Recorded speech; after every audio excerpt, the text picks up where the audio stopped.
మీరు ప్రాపర్గా మీ ప్లానింగ్లో అయితే పెట్టుకోవాలి. గోయింగ్ ఫార్వర్డ్ మీకు ఆ స్టడీ ప్లాన్ అనేది కూడా నేను ప్రొవైడ్ చేస్తాను.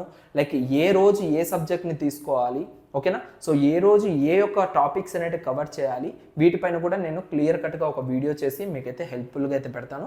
అండ్ ఒక స్టడీ టైం టేబుల్ అనేది కూడా మీకోసం అయితే ప్రిపేర్ చేస్తాను. ఆ స్టడీ టైం టేబుల్ని ప్రిపేర్ అవ్వండి. అండ్ ఆ విధంగానే నేను ఏదైతే స్టడీ టైం టేబుల్ ప్రొవైడ్ చేస్తానో సో అది యాజ్ ఇట్ ఈస్గా ఫాలో అవ్వండి. మీరు ఎలా ఫెయిల్ అవుతారో నేను కూడా చూస్తాను, ఓకేనా.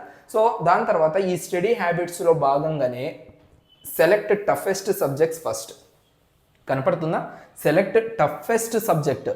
టఫ్ సబ్జెక్ట్స్ ఏవైతే ఉన్నాయో వాటిని సెలెక్ట్ చేసుకోండి. ఫర్ ఎగ్జాంపుల్ మీకు 6 సబ్జెక్ట్స్ పర్ సెమిస్టర్ ఉన్నాయి అంటే, ఓకేనా, ఎక్స్క్లూడింగ్ ల్యాబొరేటరీస్ కాకుండా 6 సబ్జెక్ట్స్ మీ కాడ సెమిస్టర్కి ఉన్నాయి. ఈ 6 సబ్జెక్ట్స్లో మహా అంటే మీకు మ్యాక్సిమం 2 or 3 సబ్జెక్ట్స్ అనేవి చాలా టఫ్గా ఉంటాయి.